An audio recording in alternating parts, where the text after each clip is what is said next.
I've been a retired schoolteacher for 6 years now, and I still wake up at 6:15 every morning without an alarm. Old habits. My name is Beverly Ann Caldwell, and I was born in 1961 in a small house on the outskirts of Sudbury, Ontario, the second of 4 children, and the only one who stayed close to home. My late husband Gordon built our house here in Lively with his own hands in the summer of 1987. I still remember the smell of fresh lumber and the way he'd come in at dinner time with sawdust in his hair, so proud of every board he laid down. Gordon passed 4 years ago. Pancreatic cancer. 11 weeks from diagnosis to the end. We never got the retirement we planned together, but I've done my best to carry forward the life we built. I'm not a woman who complains. Ask anyone who knows me. Shirley from my book club, the neighbors down the road, my sister in Thunder Bay. I've always believed you roll up your sleeves and you get on with it. That's how I was raised. That's how I've raised my son.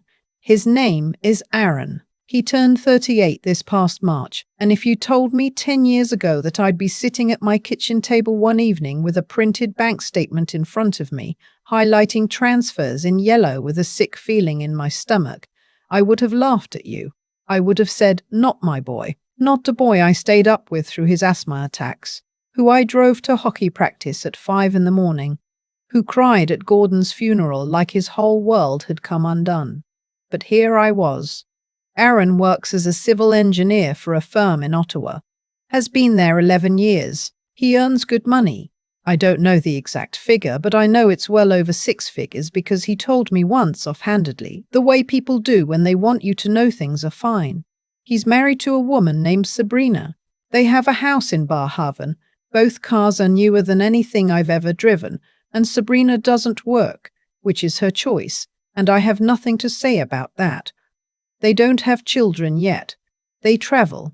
They take a winter trip every year, somewhere warm. Last February it was Portugal, so you understand why when Aaron first called me in the spring of 2022 asking if I could help them out with something, I was a little surprised. Not alarmed, just surprised. He said they'd had a rough month.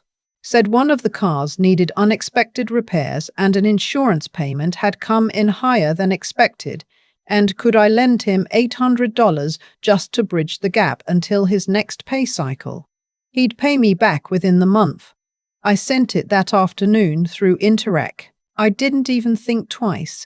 That was April 14th, 2022. I wrote it in the small notebook I keep in the kitchen drawer, the one I use for grocery lists and appointment reminders. $800 car repair. I noted the date and the reason because that's just how I am. I like to keep track of things. Gordon used to tease me about it. He said I was the only person he knew who filed her birthday cards. Aaron did pay me back. 6 weeks later, not 1 month, but I didn't say anything. I was glad he remembered at all. The second time was September of that same year. He called on a Sunday, which he almost never did, and he sounded tired. Said they'd had a plumbing issue in the basement, and the contractor had quoted them $4,000, and they didn't have that sitting in savings right now. Could I help? He said it was embarrassing to ask. He said he hated doing this. He said it would only be a few months and he'd have it back to me before Christmas. $4,000. That was a bigger pause for me. That was nearly 2 months of my pension. But I thought, he's my son. It's a real emergency. Water damage doesn't wait. I transferred it in 2 installments because I wanted to keep my checking account above a certain amount. Gordon and I had always kept a buffer, and I told Aaron that. He said, of course, no pressure whenever you can. He didn't pay it back before Christmas. He didn't mention it at Christmas at all, actually. We had a nice dinner at my place. Aaron and Sabrina came up from Ottawa.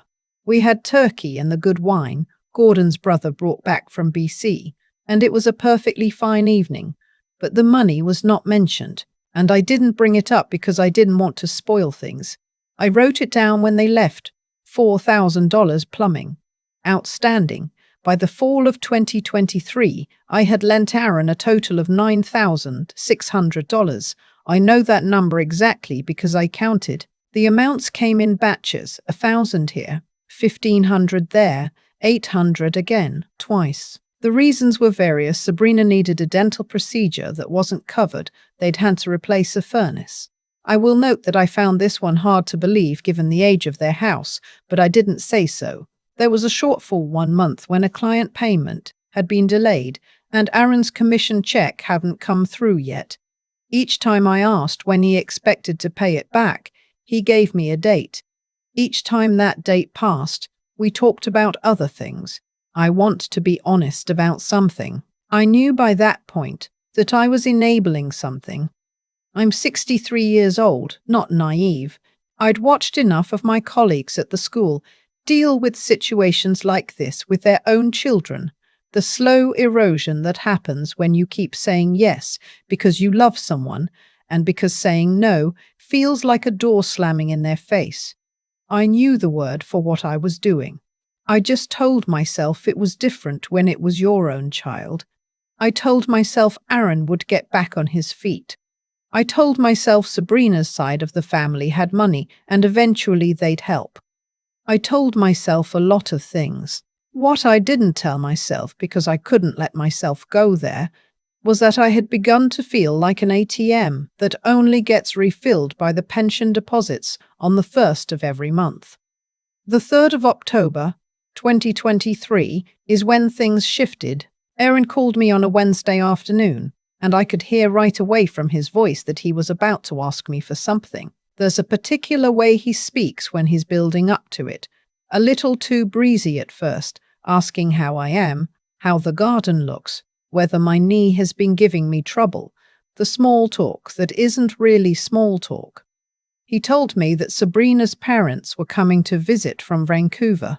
Her father had recently retired, a big deal for the family, apparently, and they wanted to do something special to celebrate. Aaron said they were planning a dinner, a proper one, at a restaurant downtown Ottawa. The kind of place that does a prix-fixe menu, he said. Nice wine, the full experience. He said it would mean a lot to Sabrina. Then he asked me for $1,500 to cover it. I sat with that for a moment. I didn't say anything right away. I just sat there with the phone against my ear, looking out at my backyard, at the tree Gordon planted the year we moved in, that's now taller than the roofline. I said, Aaron, that's a lot of money for a dinner. He said he knew, but Sabrina's family were hard to impress, and her dad was the kind of man who noticed when things were done well or done cheaply, and he didn't want this night to feel like they were cutting corners. I said, what about your savings? He said they were stretched right now. He'd explain everything later. He just needed me to do this one thing, and it would all get sorted out very soon, he promised. I sent the $1,500, and then I opened that kitchen drawer, and I took out my notebook, and I sat at the table for a long time. $9,600 plus $1,500, $11,100. That was the number I'd handed my son in 18 months. I looked at it written on the page, and I felt, for the first time, genuinely afraid, not of Aaron, of myself, of what I'd allowed to become normal. I opened my online banking. I printed 12 months of statements, and I sat there with a yellow highlighter, and I went through every transfer one by one. The dinner was planned for a Saturday in late October. Aaron had called the week before to confirm everything was set, and he'd told me not to worry. Just trust him. It would be a lovely evening, and he would fill me in on how it went. I wasn't invited, which I understood. It was Sabrina's family, a private occasion. But he said they might do a little visit the following weekend. Just him and Sabrina. Nothing fancy. Just so I could meet her parents before they flew back to BC. On the Thursday before the dinner, Aaron called me. He sounded calm, measured. He said, Mom, I have to tell you, the dinner's been cancelled. Sabrina's father isn't feeling well, nothing serious, but he's resting and they've decided to postpone the whole thing. He said he was disappointed, but these things happen. He said the restaurant had been understanding. He said he'd make sure the refund came back to me. I said, "Oh, that's too bad. I hope he feels better soon." I said all the right things. I hung up the phone, and then I sat very still for about 2 minutes, because something about that call didn't feel right. I couldn't have told you exactly what it was. Aaron's voice was perfectly normal. The explanation was perfectly reasonable, but there was something, some small frequency underneath the words that made the hair on my arms stand up. I'm a retired teacher. I spent 31 years in classrooms full of children who told me the assignment was done, but they'd forgotten it at home, who said they hadn't heard the instructions, who looked me straight in the eye and said things that were almost the truth, but not quite. You develop a sense for it. Not a perfect sense, but a sense. I thought about it for the rest of Thursday. I thought about it all day Friday. On Saturday evening, the evening the dinner was supposed to happen, I got in my car. I don't entirely know what I expected to find. Maybe nothing. Maybe I'd drive past the restaurant, see it quiet, and feel foolish and relieved. The drive from Lively to the restaurant Aaron had mentioned, he'd told me the name once, an Italian place on Elgin Street. The kind with white tablecloths, was not a short one. But I got in the car anyway, at 6:30, and I drove. I found parking 2 blocks away, and I walked. I stood on the sidewalk across the street from the restaurant at 7:14 in the evening, and I looked through the front window, and I saw my son. He was at a round table near the back, laughing. Sabrina was beside him, in a dress I'd never seen, her hair done. Across from them were 2 people I didn't recognize, an older couple well dressed. The man with silver hair and the ease of someone accustomed to being at nice tables, Sabrina's parents, and there was a younger woman beside the older man, a sister maybe, and another man I didn't know. The table had wine glasses. There were plates being cleared by a server. They were well into the meal. I didn't go in. I want to be clear about that. I stood on that sidewalk, and I felt something move through me. Grief, mostly, if I'm honest, more than anger. And I made a decision. I was not going to walk through those doors and make a scene. I was not going to become someone I didn't recognize. Gordon always said that the most powerful thing a person can do is choose what they don't do.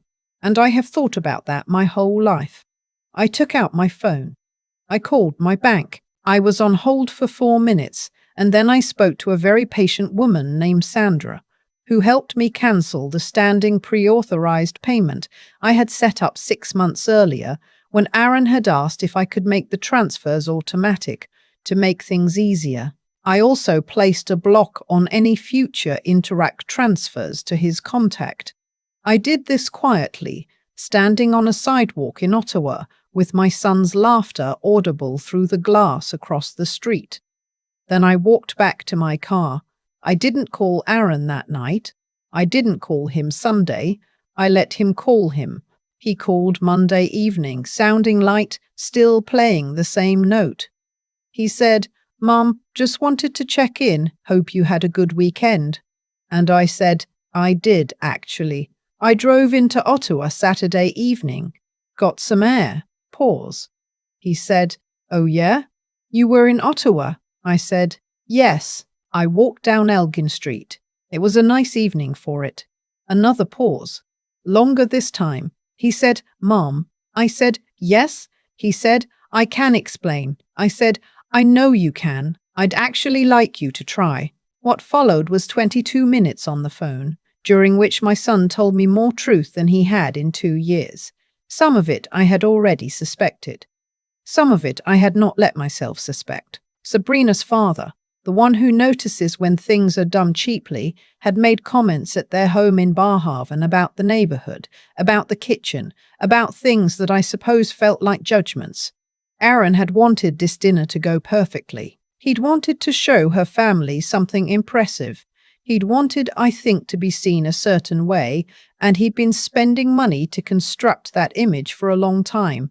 The plumbing issue, partly true but smaller than he'd said. The car repair, real, but covered by insurance, which he hadn't mentioned. The dental work Sabrina's, yes, but they had coverage through his workplace benefits that he hadn't used because filing claims felt like paperwork. He cried. At 38 years old, my son sat on his end of the phone and cried. I let him. When he was done, I said, Aaron, I love you. I have loved you since before you took your first breath, and I will love you when I take my last. But I need you to understand something that I should have said a long time ago, and the fact that I didn't is partly my fault, too. I am not a bank. I am your mother. And those are very different things. I told him the pre-authorized transfer had been cancelled. I told him I would not be available for any further loans, not because I didn't trust him, but because I had realized that my saying yes was not helping him. It was helping him avoid something he needed to face. I told him I expected to be repaid in full, and I gave him a reasonable timeline because I'm not cruel, I'm just done being convenient. He asked me if I was angry. I thought about it honestly before I answered. I said, I'm sad more than angry. I'm sad that you thought you had to perform for people who should love you as you are.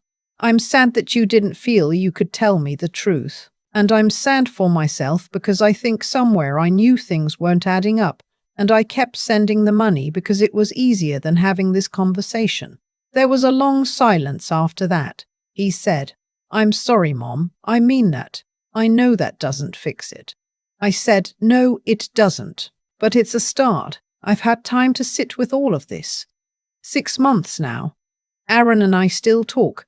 Every Sunday, same as always, though the calls feel different now, more careful and somehow more real.